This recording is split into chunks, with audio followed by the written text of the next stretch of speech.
అతిథుల పరిచయం శ్రీ కొండా రాజు గారు, వైఎస్ఆర్ కాంగ్రెస్ పార్టీ అధికార ప్రతినిధి, శ్రీ ఇంద్రనీల్ గారు, ప్రముఖ విశ్లేషకులు, పొలిటికల్ స్ట్రాటజిస్ట్, అలాగే శ్రీ క్రిషాంక్ గారు, బీఆర్ఎస్ సీనియర్ నేత, కార్పొరేషన్ మాజీ చైర్మన్. క్రిషాంక్ గారు చెప్పండి, ఒకటి తర్వాత అట్లాగే అవినీతి పోస్టులకు చెక్ అని ఇప్పుడు ఈ అవినీతి ఈ రవాణా శాఖకు సంబంధించినటువంటి అంతర్రాష్ట్ర సరిహద్దు పోస్టులు కూడా ఎత్తివేస్తారట.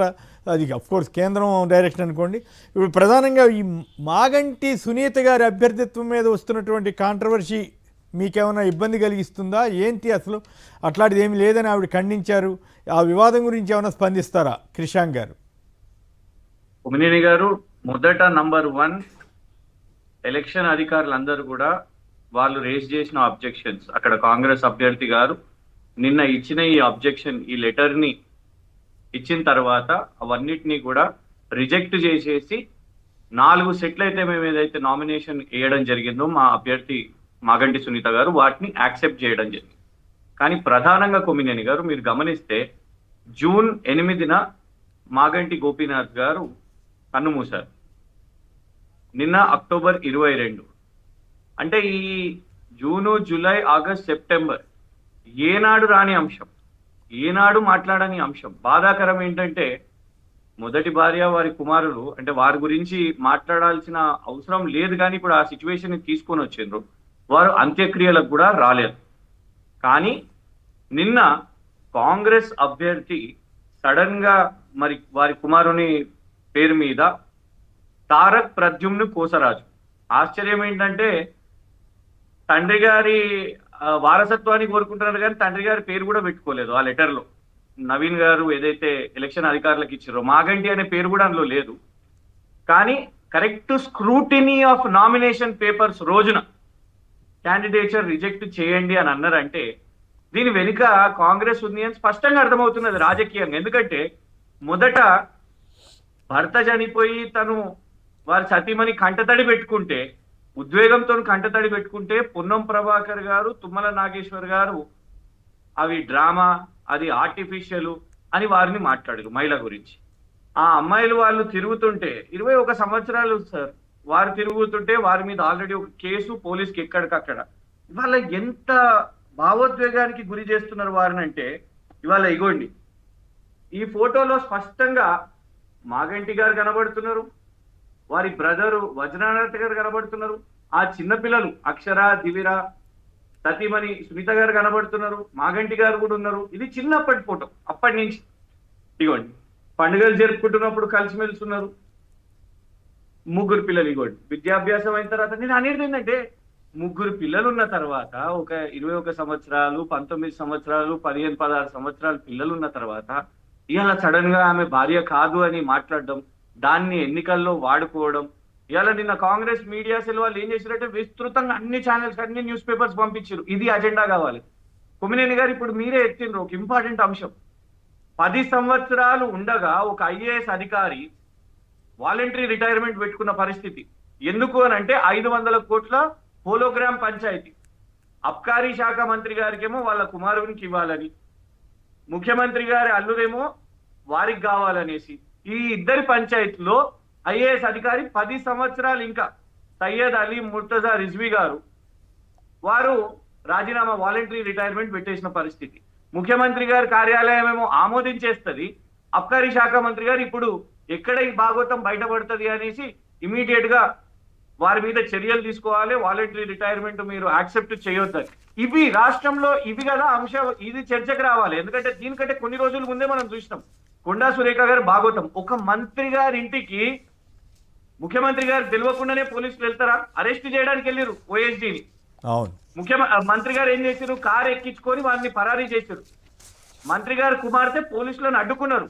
జనరలీ మనలాంటి వాళ్ళం, ప్రతిపక్షంలో ఉన్న వాళ్ళం ఎక్కడైనా కూడా పోలీసులతో మాట్లాడితే చాలు ఇమీడియట్ గా కేసేస్తారు. ప్రభుత్వ అధికారి వాళ్ళ డిశ్చార్జింగ్ దే డ్యూటీస్ అనేసి కేసేసేస్తారు. మరి ఇక్కడ వాళ్ళ వరకు ఒక ఎఫ్ఐఆర్ లేదు, ఒక ఎక్స్ప్లెనేషన్ లేదు. మళ్ళా కూర్చొని ఎవరికి వాళ్ళు సెటిల్మెంట్ చేసుకున్నారు. అంటే పంపకాల పంచాయతీలు వాళ్ళ తారాస్థాయికి అయినాయి. అనిరుద్ గారు అని ఒక ఎమ్మెల్యే గారు అప్పుడు ఎత్తారు, రేవంత్ గారికి అనుకూలంగా ఉన్న టీడీపీ కాంట్రాక్టర్లకే తెలంగాణలో కాంట్రాక్ట్లు వస్తున్నాయి అని వారు మాట్లాడింది వాస్తవం కాదా? కోమటిరెడ్డి రాజగోపాల్ రెడ్డి గారు కూడా అలాంటి స్టేట్మెంట్ ఇచ్చారు రేవంత్ గారికి అనుకూలంగా ఉన్న కాంట్రాక్ట్లనే. కొండా సురేఖ గారు ఇప్పుడు ఒక ఐఏఎస్ అధికారి. ఇవి రాష్ట్రంలో చర్చ ఎందుకు జరగొద్దు? ఇక జూబ్లీ హిల్స్ గురించి అయితే ఇవాళ ఏ వర్గము సంతోషంగా ఉందనండి? రైతులు యూరియా కోసం లుల్లి పెట్టుకోవాలి, లైన్ లో నిలబడాలి. ఆటో డ్రైవర్లు జీవితాలు బాగలేవు అనేసి వాళ్ళు ఇవాళ మాకు 24,000 ఈ 2 సంవత్సరాలే ఇవాళ ఇయ్యలేదు అని. హైడ్రా తెచ్చిన తర్వాత బుల్డోజర్ వాళ్ళ ఇల్లు కూలిపోతున్నాయని పేద ప్రజలు అనేసి. ముస్లింలు మాకు ఒక కబ్రిస్తాన్ కావాలంటే అదొక గందరగోళం. ఇవి డిస్కషన్ లో లేదు. ఒక మహిళ టార్గెట్ అయిపోయింది కొమ్మినేని గారు. అంటే ఇప్పుడు ఫైనల్ గా చెప్పండి, ఇప్పుడు జూబ్లీ హిల్స్ క్యాండిడేట్ ఈ వివాదం మీకేం ఇబ్బంది ఏం కలగదు కదా? ఆవిడకి కానీ లేదా పార్టీ పరంగా లోకల్ గా ఏమన్నా ప్రచారంలో వాడుకుంటారా కాంగ్రెస్ వాళ్ళు? కొమ్మినేని గారు, ఇది సోనియా గాంధీ గారి కాంగ్రెస్ కాదు, ఇది రేవంత్ గారి కాంగ్రెస్. సో వారు ఏ స్థాయికైనా దిగజారుతారు. వారు ఆల్రెడీ ఆ మహిళను వారి కంటతడిని టార్గెట్ చేస్తున్నారు. ఇవాళ వారి క్యారెక్టర్ అసాసిన్ చేసే ప్రయత్నం చేస్తున్నారు. మాకు ఒకటి ఏంటిదంటే, ఈ రాష్ట్రానికి ఎలక్షన్ ఇంపార్టెంట్. ఇవాళ అన్ని వర్గాలు ఇన్ని నామినేషన్లు 2 సంవత్సరాల గడువు పూర్తి కాకముందే కాంగ్రెస్ ఫస్ట్ ఉప ఎన్నిక రాలేదు. ఎందుకంటే సింగిల్ గా ఉప ఎన్నిక, గతంలో కంటోన్మెంట్ పార్లమెంట్ జనరల్ ఎలక్షన్స్ తోనే. కానీ ఇవాళ ఒక సింగిల్ ఉప ఎన్నిక, దీని మీద రైతులు కానీ మజ్లిస్ వాళ్ళు కానీ మజ్లిస్ కాంగ్రెస్ కి మద్దతు ఇచ్చిన తర్వాత మీకు టైట్ అవదా? సరే, వాళ్ళ కాంగ్రెస్, ఎంఐఎం ఉన్న టీడీపీ సపోర్టు, ఇంకెవరన్నా సపోర్టు, ఆరు బీజేపీ కూడా పెద్దగా ఏం చేస్తలేదు. ఎందుకంటే వాళ్ళు ఏం మాట్లాడతలేరు సార్. తెలంగాణలో ఉన్న బీజేపీ నాయకులు ఈ కాంట్రాక్ట్ల మీద పెదవి విప్పలేదు. సో అల్టిమేట్ గా వీళ్ళందరూ వచ్చినా సార్ కొత్త కాదు సార్. అందరూ ఒకటి వచ్చి ఎన్నోసార్లు వచ్చారు. ఒకసారి గెలిచినాం, సరే ఒకసారి ఓడిపోయినాం. ఎంఐఎం కూడా, అసద్ భాయ్ గారు కూడా ఆలోచించాలి. మొన్నటి వరకేమో కేసీఆర్ గారు ఉన్నంత వరకు నేను నిలబడతాను. ఇవాళ జనరల్ గా వాళ్ళ ట్రెండ్ అట్లాగే ఉంటుంది. ఎవరు అధికారం వైపు ఉంటే వాళ్ళ వైపు వెళ్ళటం అనేది ఎంఐఎం ట్రెండే కదా గతం నుంచి తప్ప. ముస్లిం సోదరమణులు కూడా ఆలోచించుకోవాలి. ఏంటిదంటే అసదుద్దీన్ గారు అప్పుడు చెప్పింది రైట్, ఇప్పుడు చెప్పింది రాంగ్. అప్పుడు చెప్పింది అంటే వారు ఎప్పటికప్పుడు వారికి నచ్చితే వారు మార్చేస్తారు అని కాదు. ఇంకొక విషయం గురించి కూడా సంక్షిప్తంగా చెప్పండి. ఈ చెక్ పోస్టులు రద్దు ఎత్తేయటం మంచిదేనా? కేంద్రం ఆదేశాల ప్రకారం అయితే మొబైల్ చెక్ పోస్టులు పెడతారట, దానివల్ల మంచి ఉపయోగం ఏమైనా ఉంటుందా? సార్, ఒకటి కేంద్రం ఆదేశం అయినా కూడా మాకు ఒక అనుమానం ఏంటంటే, ఇవాళ ఇటు ఈ హోలోగ్రాము అంశమైన ఈ చెక్ పోస్టులు అయినా కూడా ఇవన్నీ కూడా ఒక పారదర్శకత కోల్పోతున్నాయి సార్. ఈ చెక్ పోస్టుల తర్వాత మొత్తం ఇక వాళ్ళ అన్యూయలకు ఇవ్వకపోతే ఈ కాంట్రాక్ట్ల విషయం, ఎందుకంటే ఇవాళ అసలు విచారణ జరగాలి ఏంటంటే, ఇక్కడున్న కాంగ్రెస్ ప్రభుత్వంలో ఏ కాంట్రాక్ట్లు ఇచ్చినా, ఏ టెండర్లు ఇచ్చినా రేపు కొత్త చెక్ పోస్టులు వాళ్ళ మనుషులకి ఇవ్వచ్చు. సో ఇవన్నీ అంశాలు ట్రాన్స్పరెన్సీ కోల్పోయింది సార్. ప్రభుత్వం మీద నమ్మకం పోయింది. వాళ్ళ సొంత పార్టీలో ఉన్న వాళ్ళకే కోల్పోయింది.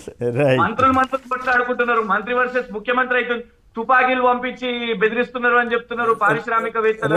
సో ఈ చెక్ పోస్ట్ దాంట్లో కూడా గందరగోళం అవుతుంది, ట్రాన్స్పరెన్సీ లేదని భావిస్తున్నాను. రైట్, థ్యాంక్ యూ క్రిషాంక్ గారు, చక్కగా మీ విశ్లేషణ అందించినందుకు ధన్యవాదాలు. ఇక లేటెస్ట్గా బ్రేకింగ్ న్యూస్ ఒకటి వస్తోంది.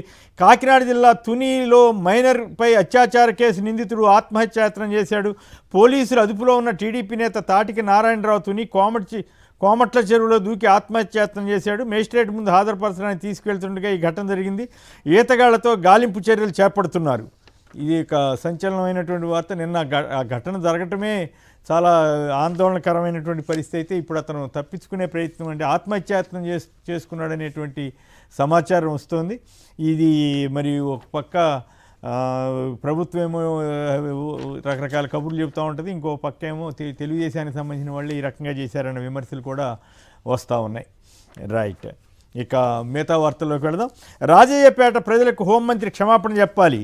బల్క్ డ్రగ్ పార్క్ రానివ్వబోమని ఎన్నికలకు ముందు హామీ చెప్పింది తప్పని ఒప్పుకో అంటూ నిన్న బొత్స సత్యనారాయణ గారు, కన్నబాబు గారు, అమర్నాథ్ గారు వీళ్ళందరూ బల్క్ డ్రగ్ పార్క్ బాధితులు మత్స్యకారుల వద్దకు వెళ్ళి సంఘీభావం తెలిపారు.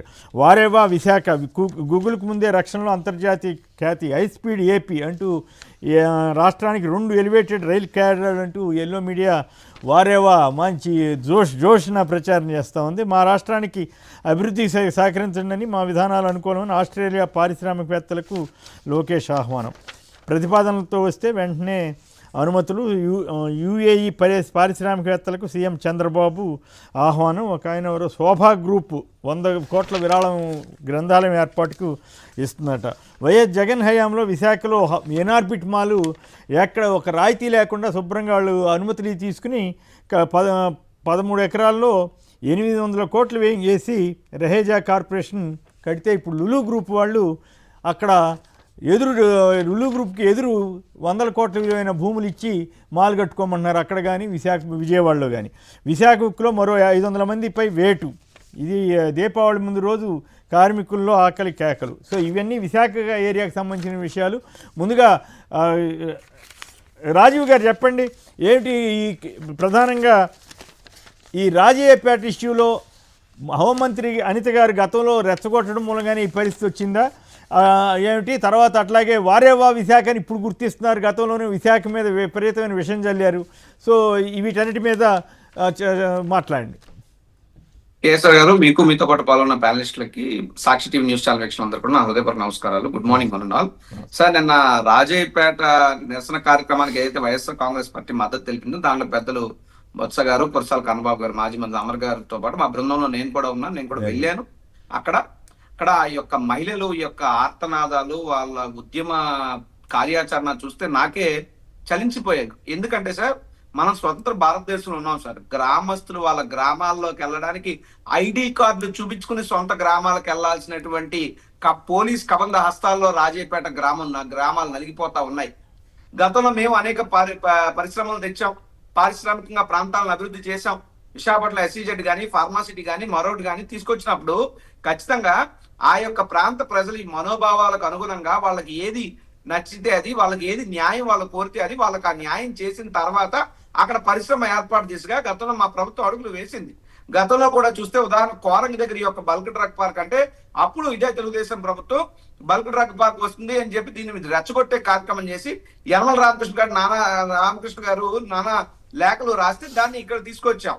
ఇక్కడ ఈ ప్రాంత ప్రజలను ఒప్పించే కార్యక్రమం మా ప్రభుత్వం చేస్తున్న సమయంలో ఇదే బంగాళపూడి అనిత గారు ఆ ప్రాంతానికి వెళ్ళి బల్క్ డ్రగ్ పార్క్ వస్తే మనకు తాగడానికి నీళ్లు ఉండవు, బల్క్ డ్రగ్ పార్క్ వస్తే మనం మత్స్య సంపద పోతుంది, పిల్లలు పుట్టేటువంటి పిల్లలు కూడా అంగవైకల్యంతో పుడతారు, రాజయ్యపేట అనే గ్రామం అనేటువంటి చరిత్రలో ఉన్నదని చూస్తాం తప్పితే భవిష్యత్తులో కనబడదు, ఇటువంటి మాటలన్నీ ఆవిడ చెబితే ఆ మాటలు నమ్మి విశ్వసించినటువంటి ఆ రాజయ్యపేట చుట్టుపక్కల 16 గ్రామస్తులు ఎవరైతే ఉన్నారో వాళ్ళందరూ కూడా never before in the history sir 2000 majority ఇచ్చారు బంగాళపూడి అనితకి ఆ ప్రాంతం నుండి. ఆవిడ అక్కడ ఎమ్మెల్యే అవ్వబట్టి హోంమంత్రి కాగలిగారు. బట్ ఈ రోజు హోంమంత్రి అయినటువంటి అనిత గారు వారిని నమ్మించి మోసం చేసి దగా చేసి భవిష్యత్తును బుగ్గిపాలు చేసే కార్యక్రమం చేస్తున్నారు. ఆగదు, మీకు నచ్చిన పని చేసుకోండి అంటున్నారు.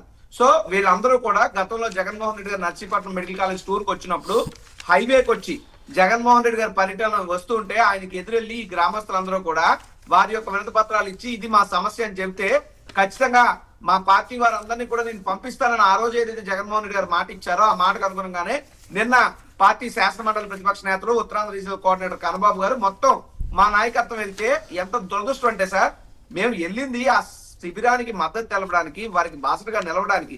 కానీ వెళ్ళేటప్పుడు మా అందరి మీద కూడా ముందస్తు హౌస్ అరెస్టులు చేయటం, లిస్టు ప్రకారం వాళ్ళు లిమిటెడ్ గా నెంబర్లు ఇస్తున్నారు. ఏంటిది? మనం భారతదేశంలో ఉన్నాం కదా, 10 చెక్ పోస్టులు పెట్టారు సార్.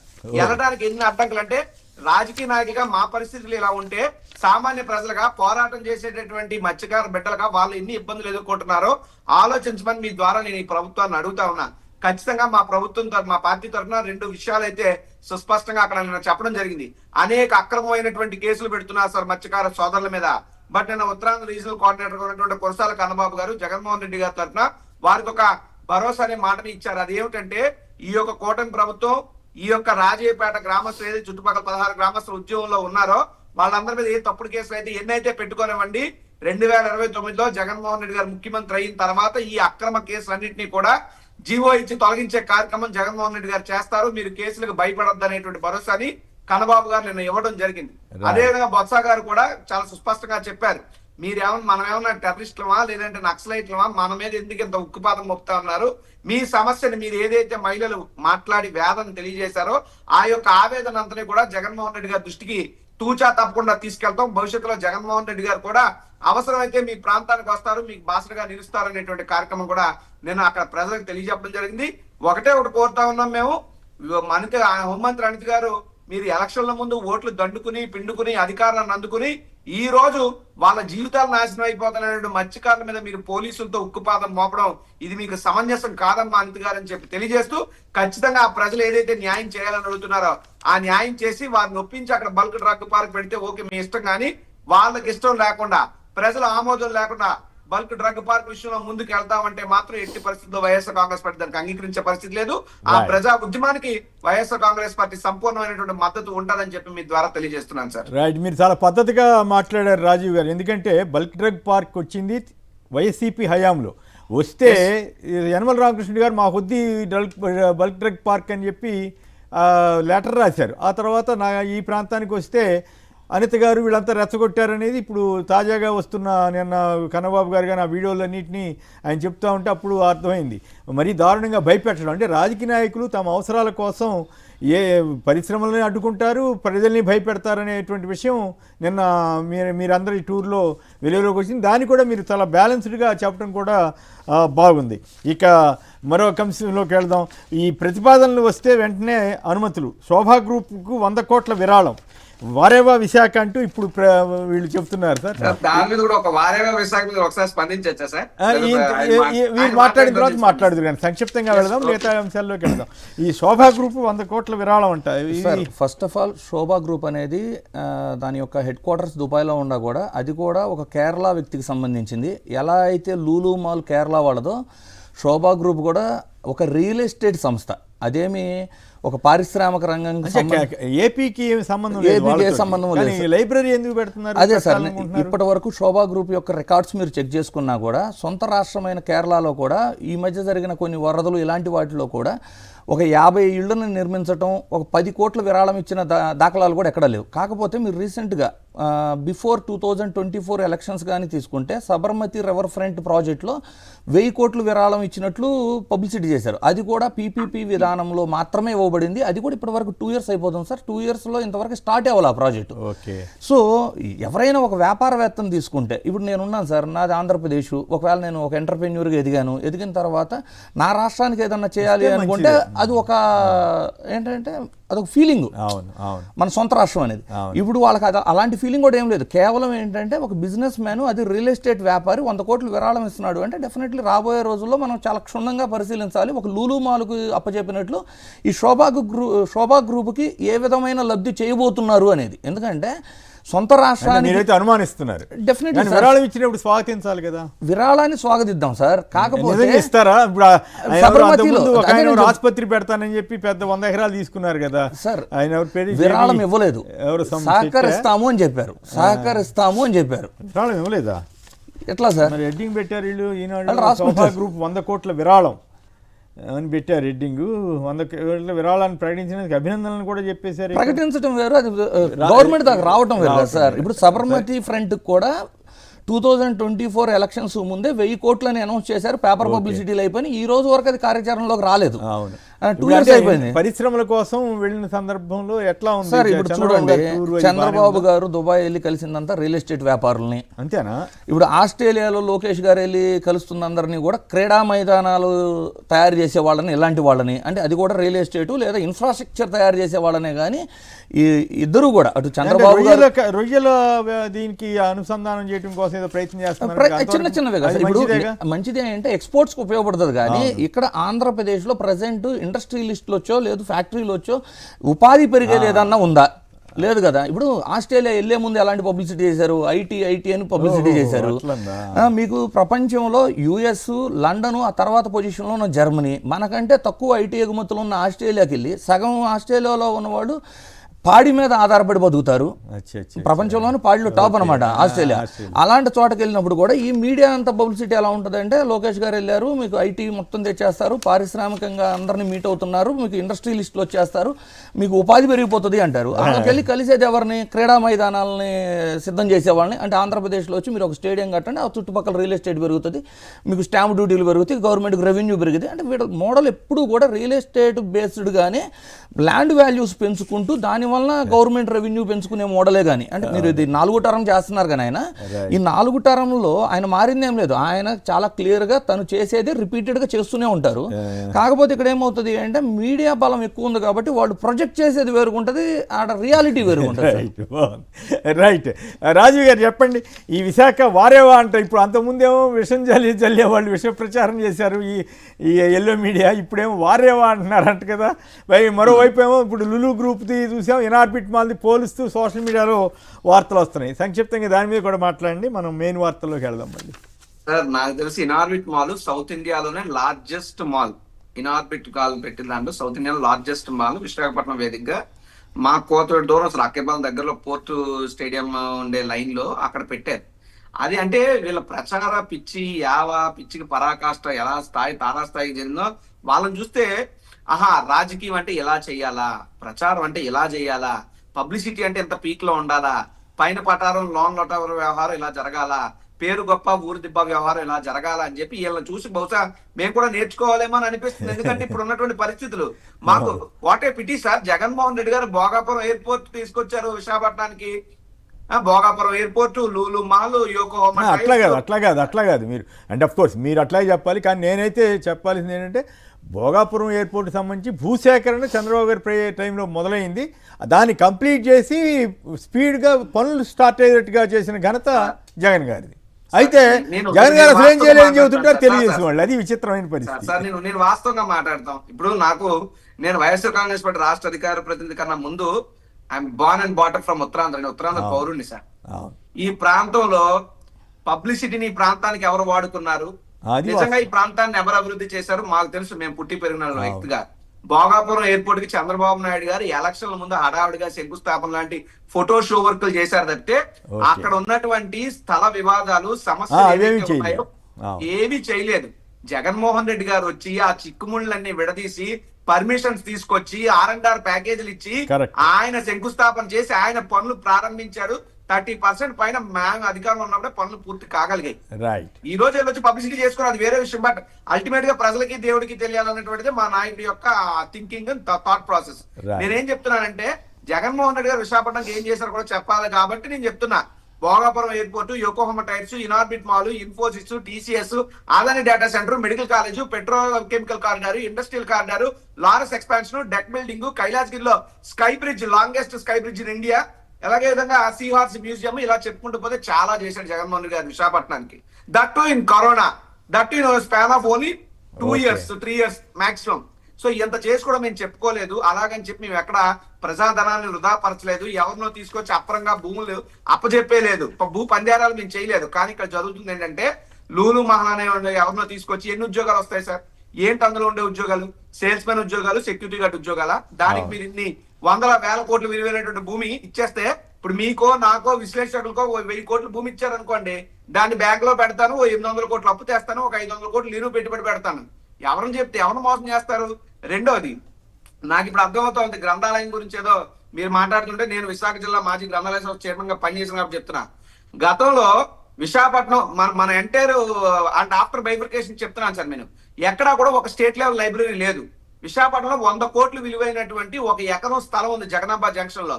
దాన్ని ఎప్పుడు కూడా ఈ ప్రభుత్వం పట్టించుకోకపోతే జగన్మోహన్ రెడ్డి గారు వచ్చి ఆ సమస్యలు పరిష్కరించి ఆ స్థలాన్ని తిరిగి గ్రంథాలయానికి అప్పచెప్పి 24 కోట్లతో డైరెక్టర్ ఆఫ్ పబ్లిక్ లైబ్రరీస్ కి ప్రతిపాదనలు మేము పంపితే దాన్ని ఆమోదిస్తే 2 కోట్ల రూపాయలు నేనే Andhra Pradesh education welfare infrastructure development corporation కి నేను సంతకం పెట్టి 2 కోట్ల రూపాయలు బదిలీ చేసి పనులు ప్రారంభించమని చెప్పాం. సరే, తర్వాత ఎలక్షన్ కోడ్ తర్వాత ఆగిపోయింది. మరి ఈ రోజు వచ్చిన 16 నెలలు అయింది. ఆ 2 కోట్ల రూపాయల్లో 2 పైసలైనా విశాఖ జిల్లా గ్రంథాలయ సంస్థ తరఫున స్టేట్ లెవెల్ లైబ్రరీ కట్టడానికి ఉపయోగించిందా ఈ కూటమి ప్రభుత్వం? లేదు. అంటే రియాలిటీలో zero, పబ్లిసిటీలో hero. That is the policy of కోalition government in Andhra Pradesh. Right, okay.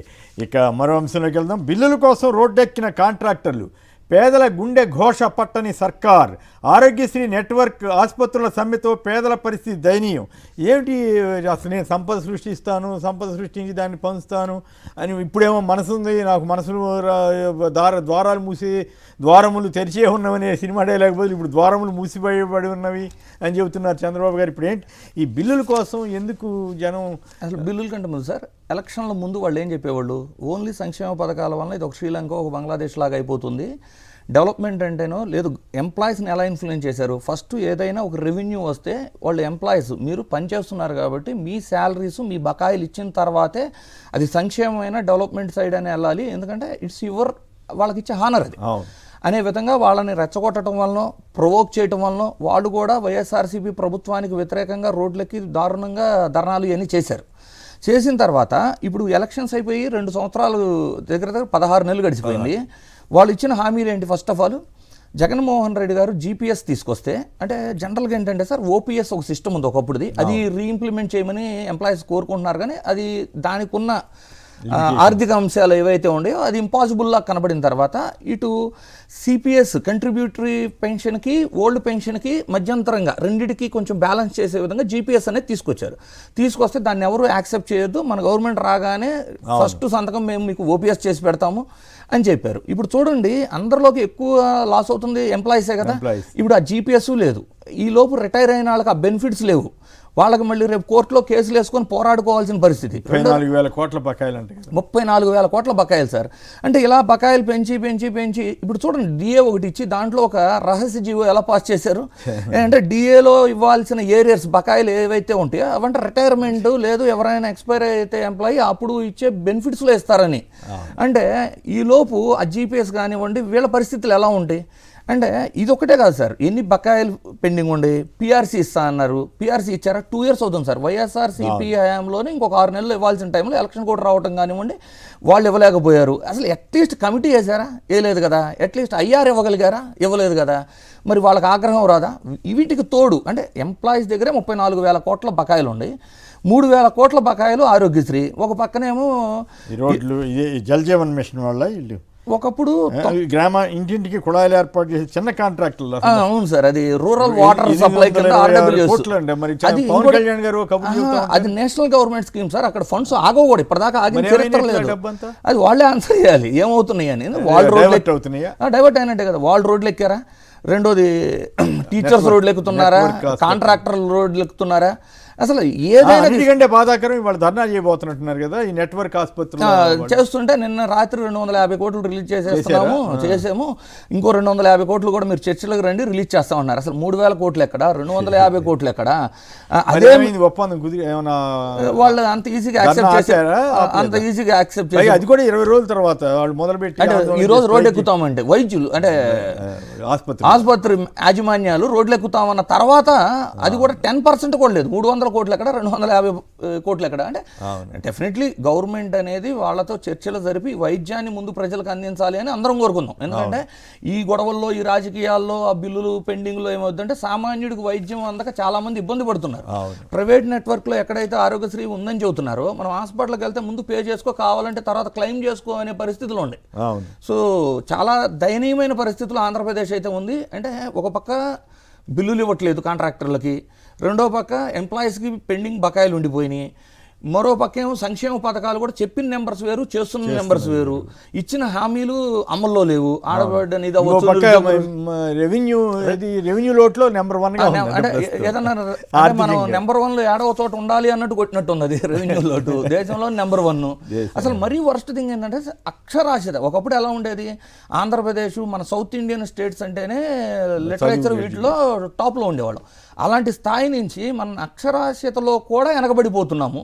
అంటే గవర్నమెంట్ స్కూళ్ళల్లో అడ్మిషన్స్ డ్రాప్ అవుట్స్ అవుతున్నాయి. మీకు ఏడాది ఎందుకు సార్ కలెక్టరేట్ ఆఫీసులో స్పందన ప్రోగ్రాంలో ఎవ్రీ వీక్ వచ్చే కంప్లైంట్స్లో మెజారిటీ ఆఫ్ కంప్లైంట్స్ ఎడ్యుకేషన్ మీదే ఉంటాయి. అంటే వాళ్ళ పేరెంట్స్ ఎంత సఫర్ అయితే మీరు కలెక్టరేట్ ఆఫీస్ దాకా వచ్చి మీరు స్పందనలో కంప్లైంట్ ఇవ్వగలుగుతున్నారు. అసలు అడ్మినిస్ట్రేషన్ లేదు, మానిటరింగ్ లేదు, కేవలం ఏంటంటే మీడియా బలంతో అంటే పబ్లిసిటీ చేసుకుంటూ వెలిగిపోతుంది అని పబ్లిసిటీ చేయటమే కానీ సామాన్య ప్రజలు పేదలు అయితే మాత్రం చాలా దుర్భరమైన పరిస్థితిలో ఉన్నారు సార్. రైట్. ఈ అప్పుల మీద మీరు కూడా అప్పులు అంటున్నా, ఈ బిల్లుల అప్పులు పడినట్టే కదా గవర్నమెంట్. బిల్లుల కోసం రోడ్డు ఎక్కిన కాంట్రాక్టర్లు పేదల గుండె ఘోష పట్టని సర్కార్ నెట్వర్క్ ఆసుపత్రుల సమ్మె. సో వీటి మీద సంక్షిప్తంగా మీరు కూడా మాట్లాడతారా రాజు? Yes sir. పాపం ఉద్యోగుల పరిస్థితి, కాంట్రాక్టర్ల పరిస్థితి చూస్తా ఉంటే నాకేం కల్పిస్తుందంటే పాలిచ్చే ఆవును కాదని తన్నే గాడిని తెచ్చుకున్నాడట ఎవరో, అలాగే ఉంది. జగన్మోహన్ రెడ్డి గారు మా ప్రభుత్వం ఇవ్వడం లేటే, మేమేం కాదనలేదు దానికి. దానికి ఒక స్పెసిఫిక్ రీజన్ ఉంది. కరోనా లాంటి మహమ్మారితో ప్రపంచం అతలాకుతలం అయిపోతున్నటువంటి సమయంలో కూడా రాష్ట్రాన్ని కాపాడుకుంటూ వచ్చినటువంటి జగన్మోహన్ రెడ్డి గారు ప్రజల ముందు, తర్వాత ఉద్యోగులు అనేటువంటి పద్ధతిలో ముందు ప్రజలను కాపాడడానికి ప్రయత్నం చేసి తర్వాత ఉద్యోగులకు ఇచ్చారు. ఇవ్వకుండా ఎక్కడికి వెళ్ళిపోలేదు, లేట్ అయింది.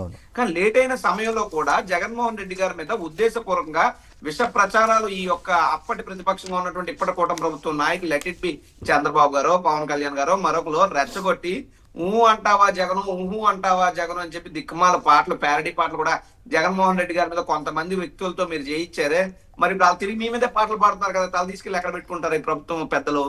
రెండవది, ఈ రాష్ట్రంలో పాలన మొత్తం గాడి తప్పింది సార్. ఆక్సిజన్ లేక విద్యార్థులు చచ్చిపోతున్నారు, కనీసం ఫీజు రియంబర్స్మెంట్ రాక విద్యార్థులు ఇబ్బంది పడుతున్నారు, కాలేజ్ యాజమాన్యాలు ఇబ్బంది పడుతున్నాయి, టీచర్లు రోడ్డు ఎక్కుతా ఉన్నారు, పవర్ సెక్టర్ ఎంప్లాయీస్ రోడ్డు ఎక్కుతా ఉన్నారు, పిహెచ్సి డాక్టర్లు ధర్నాలకు దిగుతా ఉన్నారు, నెట్వర్క్ హాస్పిటల్ యాజమాన్యాలు ధర్నాలకు దిగుతా ఉన్నారు, కాంట్రాక్ట్ ఎవరైతే పనులు చేసినటువంటి కాంట్రాక్టులు బిల్లులు రాక ఇబ్బంది పడతా ఉన్నారు. సో ఈ రకంగా చూసుకుంటే ఎక్కడా కూడా ఈ రాష్ట్రంలో పాలన గాడి వ్యవస్థలో లేదు. కేవలం చంద్రబాబు నాయుడు గారు ప్రతి మంగళవారం అప్పుల వారంగా మార్చడం, తెచ్చినటువంటి డబ్బులతో తన తాబేదారులందరికీ ప్రభుత్వ ఆస్తులు పనిచేయడం, ఇంకేమన్నా కమిషన్లు మింగేయడం తప్పితే ప్రజా ఆరోగ్యాన్ని పట్టించుకోవడం కానీ, విద్యా వ్యవస్థను పట్టించుకోవడం కానీ, లేదంటే పరిపాలన పద్ధతిని పట్టించుకోవడం కానీ ఎక్కడా లేదు. It's completely failed government sir. కాబట్టి ఈ రోజు ఇప్పటికైనా ఒకటే చెప్తున్నాం, కాంట్రాక్టులైనా ఉద్యోగులైనా ఇప్పటికైనా మీరు కళ్ళు తెరవండి. ఎవరి ప్రభుత్వంలో మీకు మంచి జరిగింది, ఎవరి ప్రభుత్వంలో మిమ్మల్ని బాగా చూసుకున్నారు అన్నటువంటిది మీరు కళ్ళు తెరిచి మీరు పరిస్థితులను అర్థం చేసుకోవాలని చెప్పి ఇప్పటికైనా మేము ఉద్యోగస్తులను కోరుతా ఉన్నాం, కాంట్రాక్టర్లను కోరుతా ఉన్నాం. రైట్. పవన్ కళ్యాణ్కు రఘురామ జలక్, డిఎస్పీ మంచి అధికారి, అందుకే ఆయనపై అభియోగాలు. పవన్కు ఎవరేం చెప్పారో నాకు తెలియదు, గోదావరిలో పేకాట ఆడడం సహజమే కదా. డిప్యూటీ స్పీకర్ రఘురామకృష్ణరాజు గారి వ్యాఖ్య.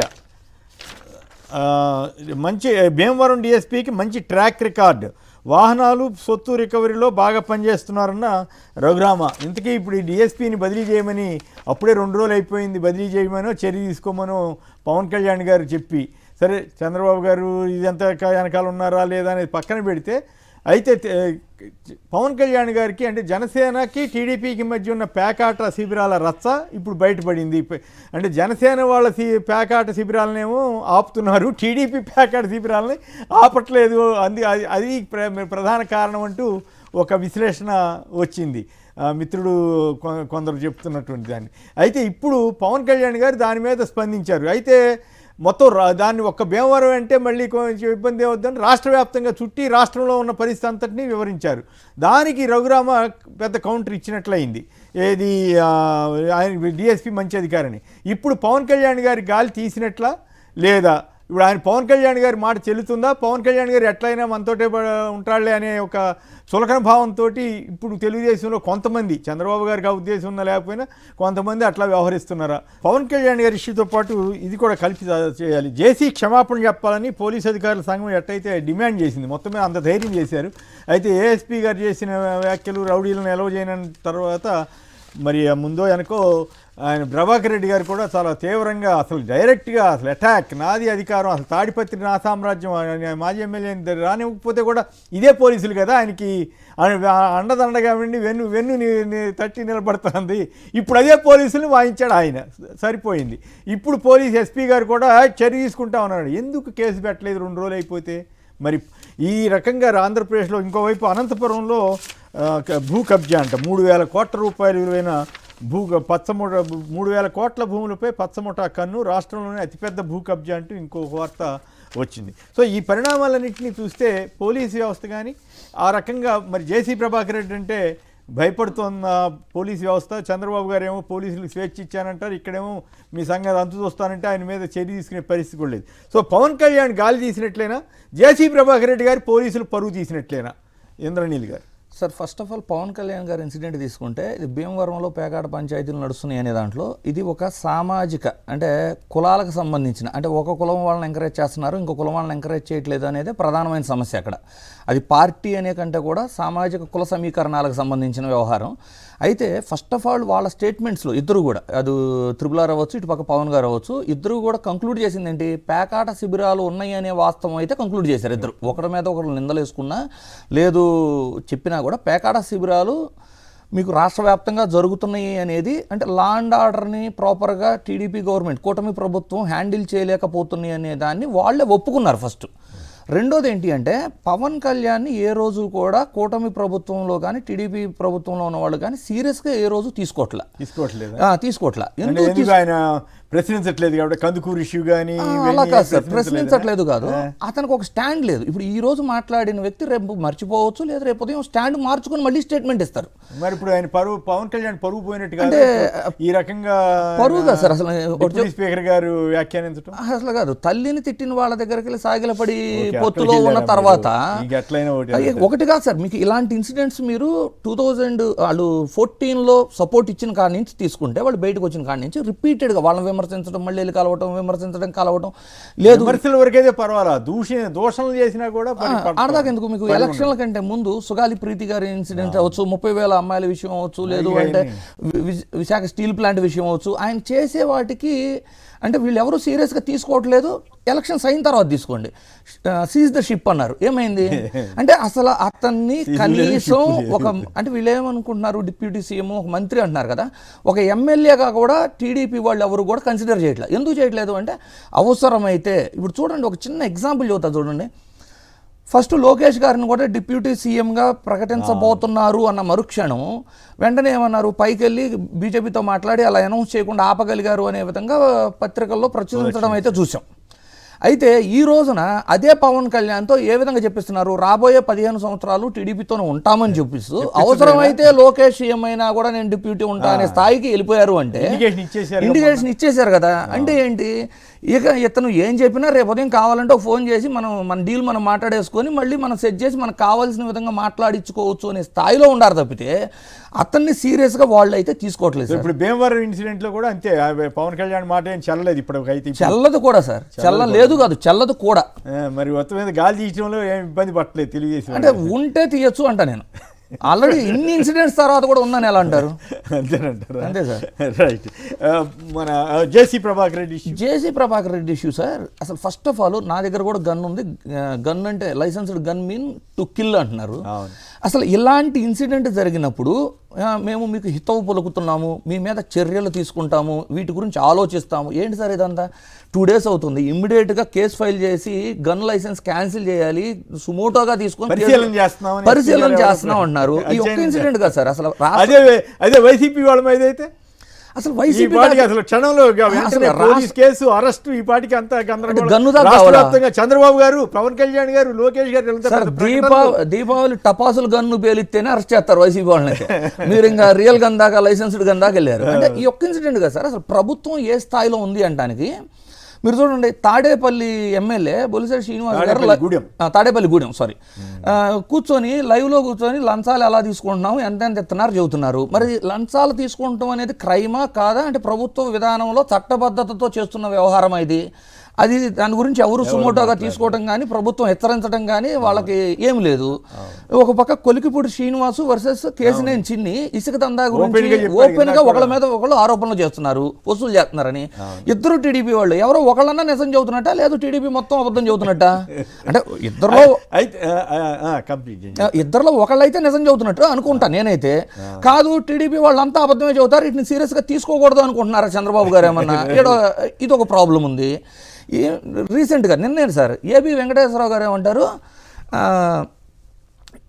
చట్టబద్ధత ఎక్కడ ఉంది దేనికి? ఈ కందుకూరు ఇన్సిడెంట్లో వాళ్ళకి ల్యాండ్ అలాట్మెంట్ 23 లక్షలు క్యాష్ ఇస్తే దీనికి చట్టబద్ధత ఎక్కడ ఉంది? సంవత్సరానికి 900 హత్యా నేరాలు నమోదవుతున్నాయి ఆంధ్రప్రదేశ్లో. ఈ 900 మందికి ఇలాగే ఇవ్వాలి కదా, ఓన్లీ ఒక్క ఇన్సిడెంట్స్లో ఎందుకు ఇస్తున్నారు? దీనికి చట్టబద్ధత ఉండాలి, ఇది ప్రజాధనం కదా, దీన్ని ఎలా దుర్వినియోగం చేస్తారు అని అడిగారు.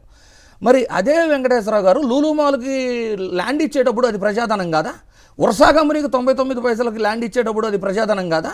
లేదు తోటా చంద్రయ్య అనే టీడీపీ వ్యక్తి ఉద్యోగం ఇచ్చారు కదా, ఆ రోజు గుర్తుకు రాలేదా? లేదు ఈ మధ్య ఇచ్చింది కూడా. అంటే ల్యాండు అన్ని ఆర్థిక భద్రత అన్ని ఇచ్చిన తర్వాత కూడా సుగాలి ప్రీతి గారి ఇన్సిడెంట్ని ఎలక్షన్ల వరకు వాడుకొని ఈ రోజు కూడా ఆమెను హ్యూమిలేట్ చేస్తున్నారు చూడండి, ఆ రోజు గుర్తుకు రాలేదా ఏబి వెంకటేశ్వరరావు గారికి?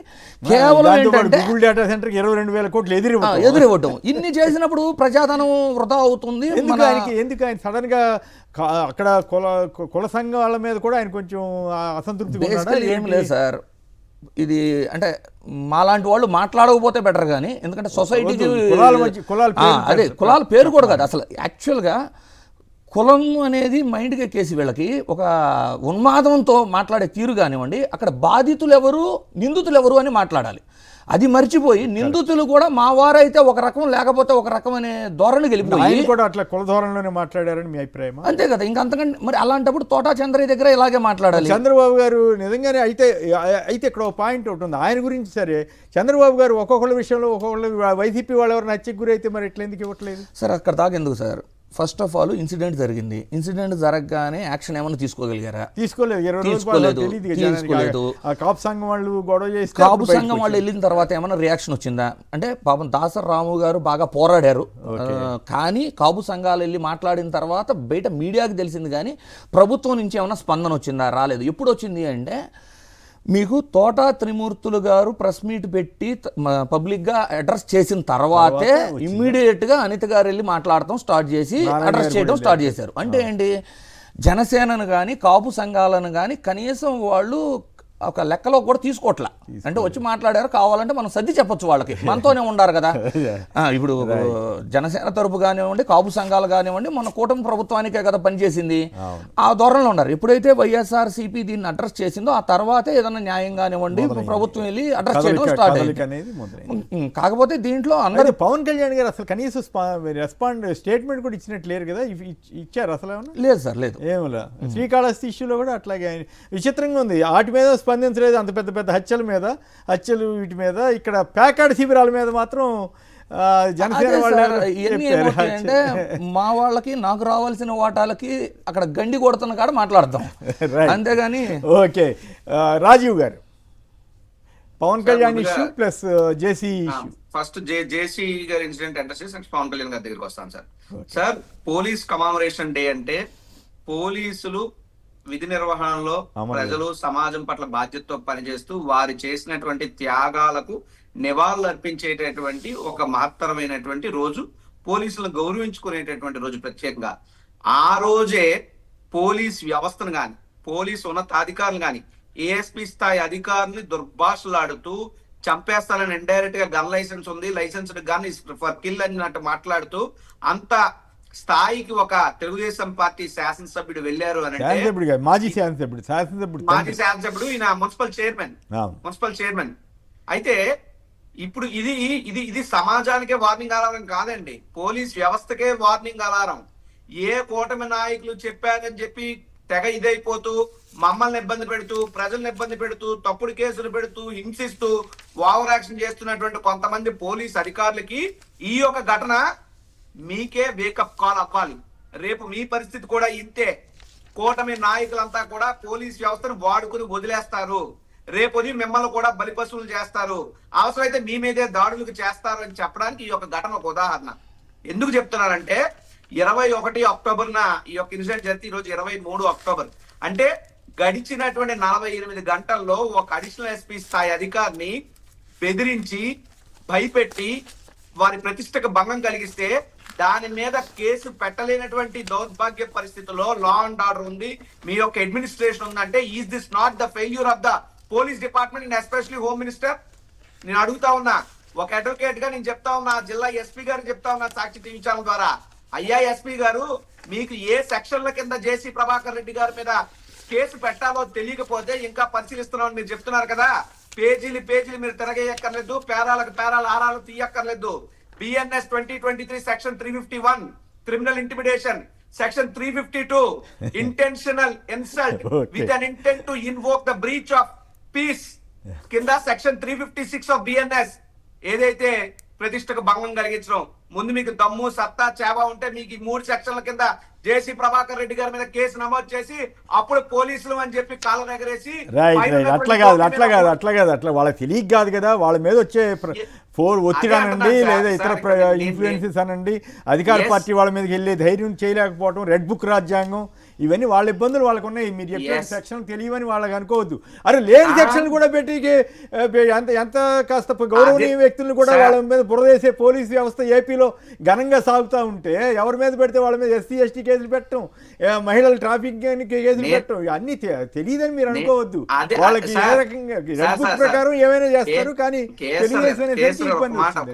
ఒక మాట పోలీస్ వ్యవస్థకు తెలియదనో వాళ్ళు చదువుకోకుండా చట్టాలు తెలియకుండా ఉద్యోగాలు వచ్చారని చెప్పిన ఉద్దేశం కాదు. రైట్ నిద్రపోయేవాడిని మీరైనా నేనైనా ఓకే, టైం తక్కువ ఉంటుంది. పవన్ కళ్యాణ్ ఇష్యూకి రండి. పవన్ కళ్యాణ్ గారి గాలి టీడీపీ తీసినట్లేనా? 100% పవన్ కళ్యాణ్ గారి గాలి టీడీపీ తీసేసింది. ఇప్పుడు రాష్ట్రంలో ఒకప్పుడు ఏవో సినిమా పేర్లు కలిసి ఉందాంరా, ప్రేమించుకుందాంరా, జై మందేరా విడిపోయి వినబడేవి. కానీ ఇప్పుడు పేకాడుకుందాంరా అన్నటువంటి మాటలే వినబడతా ఉన్నాయి. ఒక డిప్యూటీ సీఎం స్థాయిలో ఉండి కూటమి గెలుపులో కీలక పాత్ర అయినటువంటి వ్యక్తిగా ఉండి ఒక అధికారి ఎవరైతే అవినీతి ఆరోపణలు వచ్చాయని చెప్తా ఉన్నారో ఆ అధికారి మీద మీరు సింగిల్ ఫోన్ కాల్ తో యాక్షన్ తీసుకోలేనటువంటి సామర్థ్యం లేనటువంటి ఉప ముఖ్యమంత్రి పదవి ఉంటే అంత, ఊడితే అంత. పదవి ఎంజాయ్ చేసేవాళ్ళకి తెలుసు. భలే వాళ్ళు మీదేం పోయింది, ఆయన అట్ట కూడా పదవిలో పీకేయాలని మీ అనుకుంటారు. ఆయనకి ఎందుకు, ఆయనకి ఎట్టయినా సరే ఎవరైతే పోయినా ఇప్పుడు ఆయన పదవిలో గట్టిగా నిలబడాలని ఆయన తాపత్రయం సహజంగానే ఉంటది కదా. అక్కడ వచ్చింది పేకాట పంపకాల్లో తేడాలు తప్పితే కూటమి ఏదో అధికారుల మీద ఇది కాదండి. రెండోది పవన్ కళ్యాణ్ అనే వ్యక్తి మాట్లాడారు. హోమ్ మినిస్టర్ గారు సంబంధిత శాఖ మంత్రే కదా, హోమ్ మినిస్టర్ గారికి ఫోన్ చేసి చెప్పాల్సిన బాధ్యత ఉంది కదా సాటి మంత్రిగా. డిప్యూటీ సీఎం అంటే హోదా కానీ బట్ రాజ్యాంగబద్ధ పదవిగా ఏంటంటే హీఈస్ ఆల్సో క్యాబినెట్ మినిస్టర్. కానీ సొంత హోమ్ మినిస్టర్ కూడా మాట్లాడుకోలేనటువంటి పరిస్థితిలో ఉన్నారా ఒకటి.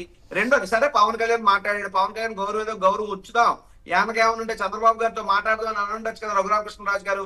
ఒక డిప్యూటీ స్పీకర్ స్థాయిలో ఉండి అంత గొప్ప పదవిలో ఉండి పేకాట ఆడుకోవడం సహజం, ఇవన్నీ మా ఊర్లో అలవాటే, మామూలే అంటే ఇంతకన్నా సిగ్గుచేటు ఇంకోటి ఏమన్నా ఉంటుందా సార్? మూడో అంశం, నేను కాపు పెట్టగానే చెప్తున్నా, ఎందుకంటే సోకాల్ కాపు సంఘాలు ఇందాక ఇంద్రనీల్ గారు అంటే ఆయన టెక్నికల్ గా మాట్లాడినట్టున్నారు. 13 కార్డ్స్ చట్టం ప్రకారం నేరం కాదు అనే పాయింట్ లో చెప్పినట్టున్నారులే. ఏదైనా పవన్ కళ్యాణ్ గారు మాట్లాడినప్పుడు ఇలా బ్యాక్ ఎండ్ లో మాట్లాడుకోవాలి. పవన్ కళ్యాణ్ పరువు తీయడానికి రఘురామకృష్ణరాజు ప్రెస్ మీట్ పెట్టారని అందరూ అనుకుంటున్నారు, అని కనపడతానే ఉంది. నేను ఒకటే చెప్తా ఉన్నాను, ఇందాక దాసరి రాము గారు ఇష్యూ గురించి వచ్చారు కాబట్టి అదే దాసరి రాము గారు ఇదే జనసేన పార్టీకి ఇదే పవన్ కళ్యాణ్ కి కొన్ని వందల వేల డిబేట్లలో కొమ్ము కాసి మాబోటోలతో బాహాబాహి దిగినటువంటి పరిస్థితుల్లో ఈ రోజు కాపు కుల సంఘాలు ఎంత నలిగిపోతున్నాయి, ఎంత ఇబ్బంది పడుతున్నాయంటే ఒక రంగా గారి అభిమానికి మీద హత్య జరిగితే రంగా గారి అభిమానుల కుటుంబాల మీద మేము పలానా సామాజిక వర్గం వల్ల మిమ్మల్ని చంపేస్తామని చెప్పి కారు ఎక్కించి 4-5 సార్లు తొక్కించేసి ఇంటికి ఫోన్ చేసి నేను చంపాను ఏం చేస్తారని అడిగేటువంటి పరిస్థితుల్లో ఒక పెత్తందారి వ్యవస్థలో ఒక సామాజిక వర్గం ఉండి మరో సామాజిక వర్గాన్ని అనగదొక్కే పరిస్థితులు ఉంటే కాపు సంఘాలు బయటకు వచ్చి మాట్లాడినా సరే పవన్ కళ్యాణ్ మాట్లాడలేదంటే ఎంత దురదృష్టం సార్. ఇటువంటి వ్యక్తుల మా సంఘాలకు నాయకులని భయం కలుగుతా ఉంది. బట్ వైఎస్ఆర్ కాంగ్రెస్ పార్టీ ఆ రోజు ముద్రగడ పద్మనాభం గారు ఇన్సిడెంట్ అయినప్పుడు పవన్ కళ్యాణ్ అనే వ్యక్తి బయటికి రాలా. ఆ రోజు వచ్చింది జగన్మోహన్ రెడ్డి గారు, చూపించింది సాక్షి ఛానల్ మాత్రమే.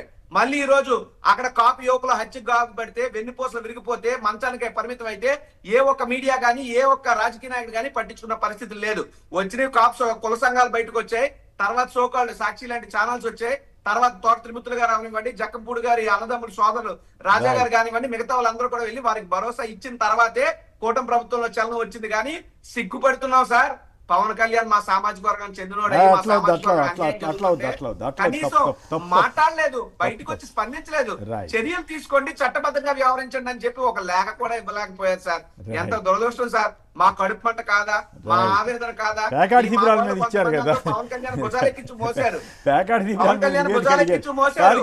రాష్ట్రంలో జరుగుతున్న హత్యలు వీటి మీద అడుగుంటే బాగుండేది. మళ్ళీపోతుంది. రైట్. దుర్గరాజు గారు కోయిలగూడు నుంచి. దుర్గరాజు గారు నమస్కారం, మాట్లాడండి సార్. నమస్తే అండి, మీకు గారికి పెద్దలందరికీ. సంక్షిప్తంగా మాట్లాడండి. ఇప్పుడు అంబేద్కర్ కోనసీమ జిల్లాలో కొమరపాలెంలో 10 మంది దీపావళి వెలుతురు పంచడం కోసం వారు 10 మంది నిర్దాక్షిణ్యంగా చనిపోయారు సార్. ఎప్పుడు ఇన్సిడెంట్? Fire accident. ఓకే. ఆ ఫైర్ యాక్సిడెంట్ తో చనిపోయిన వారి కుటుంబాలకి ఏ రకమైన ప్రభుత్వ సహకారం అందించింది, ఎవరు ప్రకటన చేశారు అనేది ఆ వివరాలు మీ ద్వారాగా ప్రభుత్వానికి తెలియజేయాలని చేశాను సార్. Okay, good question. అంటే ఇప్పుడు కీలకమైన ప్రశ్న అంటే ఏబి వెంకటేశ్వరరావుని మీరు ఇంకో రకంగా తప్పుపట్టినా ఒక ప్రశ్న లేవనెత్తాడు. హత్యలు గురైన వాళ్ళందరికీ ఇస్తే అందరికీ ఇవ్వాలి కదా, లేకపోతే కొందరికి ఇచ్చి కొందరికి ఇవ్వకపోతే ఇట్లా అనేది. అయితే ఆయన అనవసరంగా ఈ క్యాస్ట్ యాంగిల్ తీసుకోకుండా జనరల్గా మాట్లాడుంటే ఓ పద్ధతి ఉండేది. కానీ కొందరు పనిగట్టుకుని కొందరు పేర్లు రైజ్ చేయడం వల్ల ఇచ్చినప్పుడు ఆయన ప్రశ్న అడుగుంటే బాగుండేది ఏబి వెంకటేశ్వర గారు, అప్పుడు గౌరవం ఉండేది. కానీ ఏబి వెంకటేశ్వర అనే వ్యక్తి మేము ఆ ప్రతిపక్షంలో ఉన్నప్పుడు మా నాయకుల ఫోన్ ట్యాప్ చేసి మా ఎమ్మెల్యేలను కొని మంత్రులు చేయడంలో అత్యంత కీలక భాగస్వామి ఆయన. అటువంటి వ్యక్తి మాట్లాడితే దెయ్యాలు ఎవరన్నా అడుగుంటే బాగుండేదేమో సార్. ఓకే, టైం తక్కువ ఉంది. మానసిక సమస్యలు ఉన్న సత్యప్రసాద్తో తప్పుడు వాంగ్మూలమా, మద్య విధానంపై అక్రమ కేసులో దాని ఆధారంగా అరెస్టులు, నిజంగా చెల్లుతుంది చల్లదు కదా అసలు. మానసిక సర్టిఫికేట్ ఉన్నాయని హత్య కేసులోంచే బయటపడిపోయాడు కదా, హత్యాయత్నం కేసు. ఫస్ట్ ఆఫ్ ఆల్ ఈ కేసులో అటు A1గా ఉన్న వాసుదేవరెడ్డి గారు అవ్వచ్చు లేదా సత్యప్రసాద్ గారు అవ్వచ్చు, వీళ్ళ వాంగ్మూలాన్ని బేస్ చేసి మిగిలిన వాళ్ళందరి మీద కేసులు కట్టి అరెస్టులు ఇవన్నీ జరుగుతున్నాయి కదా, అక్రమ అరెస్టులు. వీటికంటే ముందు వివేకానందరెడ్డి గారి హత్యను తీసుకున్నా కూడా వన్ ఆఫ్ ద అక్యూజ్డ్, మీరు గుర్తుపెట్టుకోండి, వాళ్ళ ఒకటే ఒక సిస్టమ్ ఉంది వాళ్ళది, వాళ్ళు ఒకటే ఫార్ములా ఫాలో అవుతారు. వన్ ఆఫ్ ద అక్యూజ్డ్ని వాళ్ళు బయటకు తీసుకొస్తాము, మీకు మేము భరోసా ఇస్తామని చెప్పి వాళ్ళతో వాళ్ళకి కావాల్సిన పేర్లని చెప్పించుకుంటారు. ఇది వివేకానందరెడ్డి కేసులో అదే జరిగింది. ఇప్పుడు గత ప్రభుత్వంలో అక్రమ లెక్కర్ అనుకుంటూ వాళ్ళు చేసే ఏదైతే కేసు ఉందో అందులో కూడా A1 A2ని వాళ్ళని ఇప్పటిదాకా అరెస్ట్ కూడా చేయాలి. మీరు నోటీస్ చేసుకోండి. ఇప్పుడు దస్తగిరి బయట తిరుగుతుంటారు హ్యాపీగా, ఏది నేను నరికాను అంత లైవ్లో ఎలా నరికామో చెప్పిన వ్యక్తి బయట తిరుగుతుంటాడు. ఇక్కడ కూడా యాక్చువల్ A1 A2 బయటే ఉంటారు, ఎందుకంటే వాళ్ళు వీళ్ళకి ఫేవర్గా చెప్పారు కాబట్టి. ఇది లేటెస్ట్గా నకిలీ మద్యం కేసులో కూడా తీసుకోండి, జనార్దన్ రావు అడావుడిగా వచ్చేసి అతను ఇంకో కొన్ని పేర్లు చెబుతాడు అనమాట. అంటే ఎవరైతే తప్పు చేసి దొరికారో, అంటే అక్యూజ్డ్ ఉంటారు, అక్యూజ్డ్ A1 A2, వాళ్ళని అరెస్ట్ చేయటాలు, అంటే వాటికంటే ముందు ఏంటంటే మనకు కావాల్సిన వాళ్ళ పేర్లు చెప్పించుకోవడం అనేది టీడీపీ వాళ్ళతో ఒక పంత వ్యూహం. దీనికి తోడు ఇంకొక చిన్న ఎగ్జాంపుల్ చెబుతా సార్. స్కిల్ స్కామ్ ఉంది. స్కిల్ స్కామ్లో 3,000 కోట్లు సీమన్స్ కంపెనీ మాకు అసలు అగ్రిమెంట్తో సంబంధమే లేదు, మీరు 300 కోట్లు ఎవరు కొట్టారో కూడా మాకు సంబంధం లేదన్నారు. సో 300 కోట్లు అనేది ప్రజాధనం దుర్వినియోగమైంది అనేది మన రాష్ట్ర ప్రజలందరికీ తెలుసు. ఓకే, ఒకవేళ ఇది అక్రమ కేసు, చంద్రబాబు గారికి దీంతో సంబంధం లేదు అనుకుందాం. ఆయన అధికారంలోకి వచ్చిన తర్వాత ఆ కేసును స్టేట్ గవర్నమెంట్ తరఫున విత్డ్రా చేసే బదులు ఆ 300 కోట్లు దోచుకుంది ఎవరో కనిపెట్టి వాళ్ళకి శిక్ష పడేలాగా చేయాలి కదా ప్రజాధనం కోసం. అది ఈడీ విత్డ్రా చేయలేదు సార్, స్టేట్ గవర్నమెంట్ డ్రాప్ చేసింది లేదు, ఇంకా కోర్టులోనే ఉన్నట్టు లేదు సార్, ఈడీ వరకు ఉంది. అయితే ఇక్కడ నేనేమంటాను, పెండ్యాల శ్రీనివాస్ గారు అందులో విట్నెస్ అండ్ అక్యూజ్డ్గా ఉంటే అతన్ని రాత్రికి రాత్రి విదేశాలకు పంపించి మళ్ళీ గవర్నమెంట్ వచ్చే వరకు తీసుకురాలేదు. కానీ ఈ జనార్దన్ రావు కేసులో ఆయన ఆల్రెడీ అబ్రాడ్లో ఉండి అవకాశం ఉండి కూడా అతను, ఎందుకంటే గవర్నమెంట్ ఈసారి మంద కాబట్టి ఆగమేఘాల మీద వచ్చి ఎవరి పేర్లు చెబితే వాళ్ళకి హెల్ప్ అయితే వాళ్ళ పేర్లు చెప్పుకొని దీనికి తప్పు. ఫైనల్ గా మీరు లాయర్ కూడా కదా సార్ రాజీవ్, చెప్పండి, మెంటల్ సర్టిఫికేట్ లేకపోతే మెంటల్ ప్రాబ్లమ్స్ ఉన్న వాళ్ళ సాక్ష్యం చెల్లుతుందా? సార్ చట్ట ప్రకారం న్యాయ ప్రకారం కూడా విట్నెస్ యొక్క మెంటల్ హెల్త్ అనేది సౌండ్ గా ఉండాలి, లేని పక్షంలో ఆ యొక్క విట్నెస్ అనేటువంటిది చెల్లదు. అంటే మానసిక పరిస్థితి సరిగ్గా లేనప్పుడు వాళ్ళు దేనికి కూడా అర్హులు కారు. కాకపోతే కొన్ని ఎక్సెప్షనల్ కేసులు ఉంటాయి తెలుగుదేశం పార్టీ. ఉదాహరణ కూడా మీరు అన్నారు, ఆయన ఎవరు ఒక వ్యక్తి గురించి మెంటల్ సర్టిఫికేట్ తెచ్చుకుని హత్యాయత్నం కేసు నుంచి బయటపడిన వ్యక్తి, మరి మెంటల్ సర్టిఫికేట్ ఉన్న మామూలుగా అసెంబ్లీలో ఉండడానికి కూడా ఉండదు. మరి అటువంటి పరిస్థితులు వాళ్ళ ఎక్సెప్షనల్ కేసులు ఉంటాయి, ఏదైనా చేస్తారు. చేతిలో గవర్నమెంట్ ఉంది, వాళ్ళు ఆడింది ఆట పాడింది పాట, ఎన్నైనా పెట్టనివ్వండి సార్. ఈ యొక్క అక్రమ కేసులు, కుట్రపూరితమైనటువంటి కేసులు పెడుతున్నారు. వీటన్నిటి నుండి కూడా వైఎస్ఆర్ కాంగ్రెస్ పార్టీ నాయకులు ఎవరైతే ఇప్పుడు అక్రమ మద్య కుంభకోణం కేసులో ఉన్నారో, మేము అందరం కూడా కడిగిన ముత్యాలో మా నాయకులు బయటకు వస్తారు. నిజానిజాలకి సమయం కరెక్ట్ అయిన సమాధానం చెప్తుంది. రైట్. కొండా రాజీవ్ గారు, ఇంద్రనీల్ గారు, అలాగే కృషాంక్ గారు, అందరికీ కూడా ధన్యవాదాలు. ఇది నేటి చర్చా కార్యక్రమం. నమస్కారం.